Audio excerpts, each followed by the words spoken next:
Alright everyone, and so I've seen the Fantastic Four first steps, and finally Marvel's first family has officially debuted in the MCU, and I gotta tell you, I think I was satisfied. I think they nailed it, especially from the character development to the whole story, especially with the whole 60s futuristic reality universe. And oh my gosh, I have so much to say, specifically from the storytelling standpoint and all of it. And so this will be my full non-spoiler review, go over my thoughts and my impressions, especially from the characters for how that they are put to the screen, especially for how we see them more in the future of the MCU. So let's not waste any time. And so, if you're new, then be sure to subscribe, hit the notification bell, so you don't miss on any future videos, including movie reviews and much more. But now, let's talk about this movie. And now, I want to start off by saying as why Marvel took so much time of making this movie, because it's especially when it was announced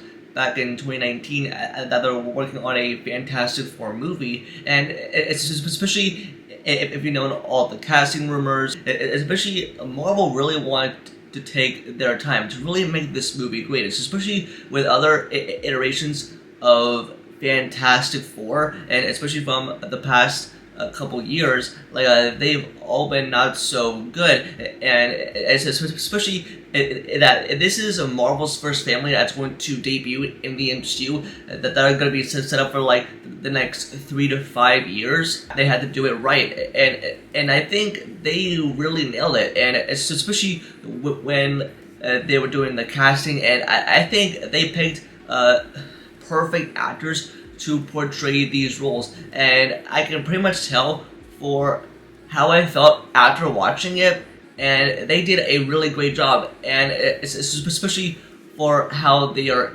introduced, the bold take with having it being set in a 60s futuristic reality universe. It really speaks for itself, and especially for what it's about to pull itself into, specifically for the audience, and even for how we are introduced to the characters and for where like they come from. I can tell right in the beginning of the movie, they tell you straight up for how this is all layered to be, without being so boggled down, as this is not being to take place in the main Marvel MCU universe, but in an alternate universe as well.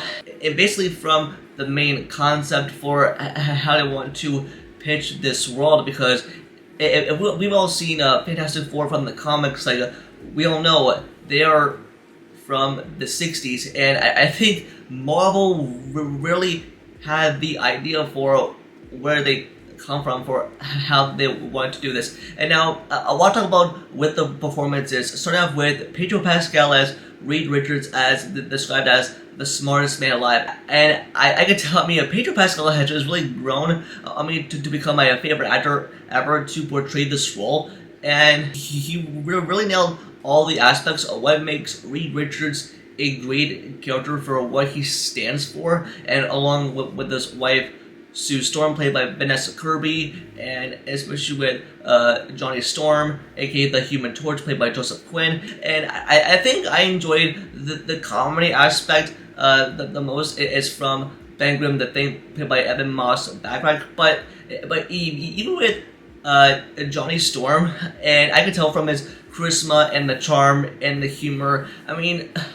Joseph Quinn is like such a great actor for Johnny, and you really feel the humor aspect as well, and also for how his family interacts with each other, knowing that there's like a big thread coming after them, but it really takes its time to really settles itself in for you to get to really know these characters on like a viewer standpoint. And on top of for what our characters go through in terms of the situation, for how they are developed, and I could say they are nailed brilliantly, and they are written perfectly, especially for how they shape the foundation for when we are introduced to them.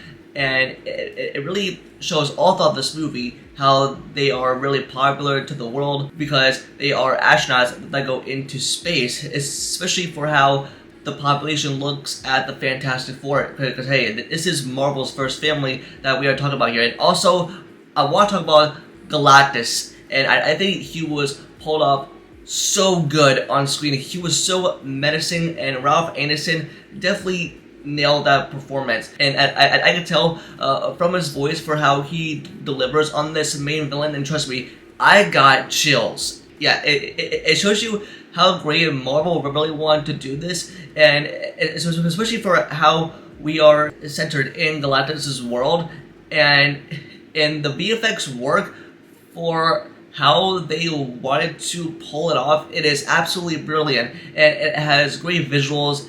It's got great layout, and you with Julia Garner as Silver Surfer, Galactus' Herald, and yeah, she was brilliantly good as well. But especially with the main purpose of Galactus, like his abilities are to devour planets, and he delivers great villainy. And Marvel really wanted to go for the approach of this main villain. So much about this movie to love, especially if you are a Marvel fan or a fan of the Fantastic Four, because I mean people know who the Fantastic Four are, but especially for how Marvel really wanted to look at these characters to bring them to life brilliantly on the big screen, and they nailed all cylinders, and from beginning, middle, and end.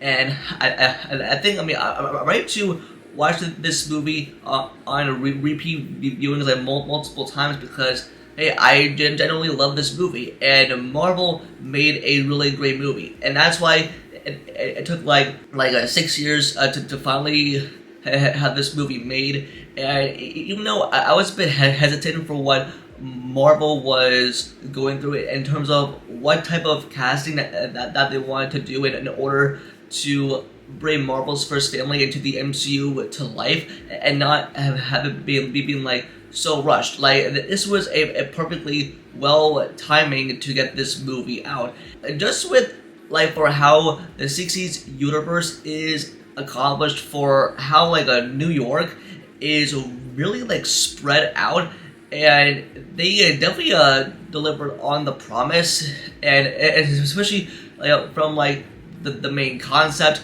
for everything. It's just like shown right to you. It's just like there's like beautiful shots that really speaks for itself as well. I can pretty much tell you, like, I was hooked by the beginning of the movie, and towards the end of it I felt really satisfied, because hey, we're going to see these characters pop up in the next Avengers movies, and I think it was definitely important for us to really get to know them before the storm happens, because this is centered on the foundation for what's to come in the future of the MCU. Even though I don't want to give anything too much away, but it's just like it's simply clear, and yeah, it is really great for how the future of the MCU is set up after this movie.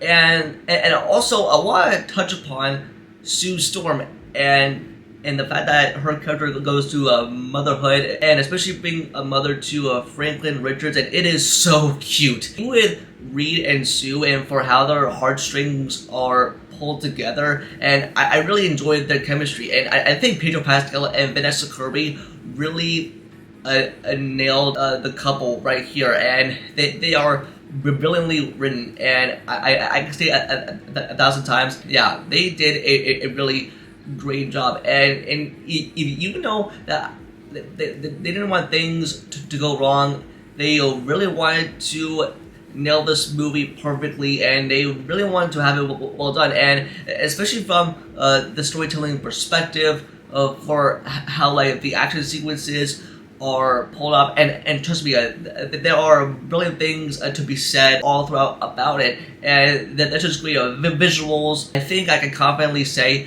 I think this is the best comic book movie of 2025, and I think it is the best MCU movie that Marvel's ever pulled off. I mean, they wanted to do something that they have never done before, and you with Matt Shakman and his direction and technique as a director, and coming off the momentum of WandaVision, and coming off the heels of that, he really understood the characters, and he really understood the comic material for how storylines are played off. And yeah, I mean, even by the time the third act rolls around, it really springs into action. And for how the Fantastic Four handle Galactus, for what he wants, and it's just a brilliantly well done movie, and I think it's flawlessly well done.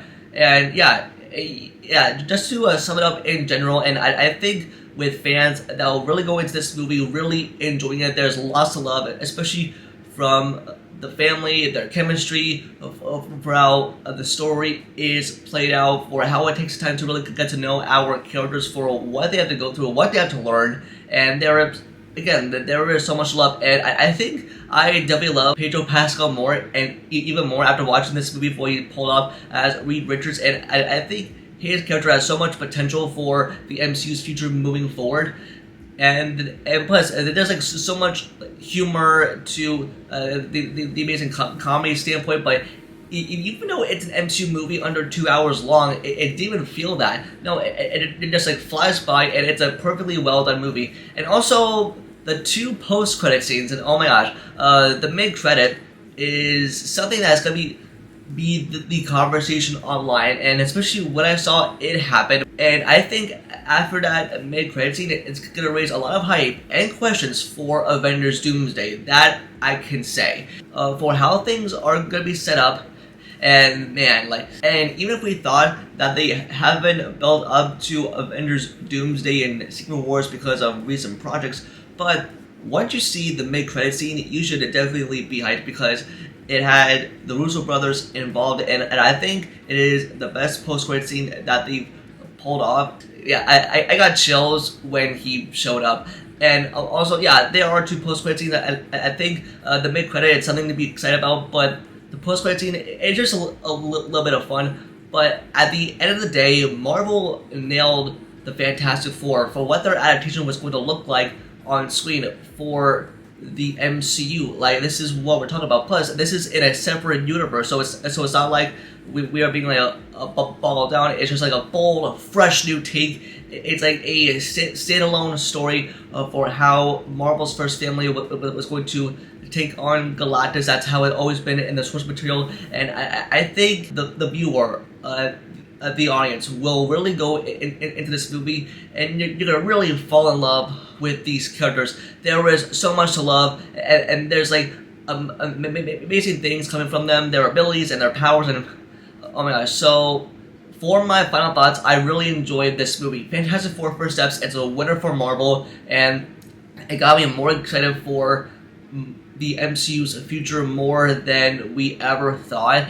And I think I'm more hyped for the Avengers films now, especially after this movie. And even with our Marvel's first family, they're going to be sticking around in the MCU for a while after this movie, and even for what their future is laid up down the line, especially from the story points to the acting, from the direction, for how things are going to be pulled tied in and have to all the connectivity, and it is nailed on so many levels as well. So yeah, I give it a perfectly 9 out of 10, and yeah, there is so much about it. But that's gonna do it for this video. Just let me know in the comments down below, and if you've seen Fantastic Four First Steps, give me a rating between 1 out of 10, 10 being the highest. Let me know in the comments. Don't forget to like the video and subscribe to know future videos. You can also follow all my social medias, all linked down below. And with that, I'll see y'all in the next video. Peace.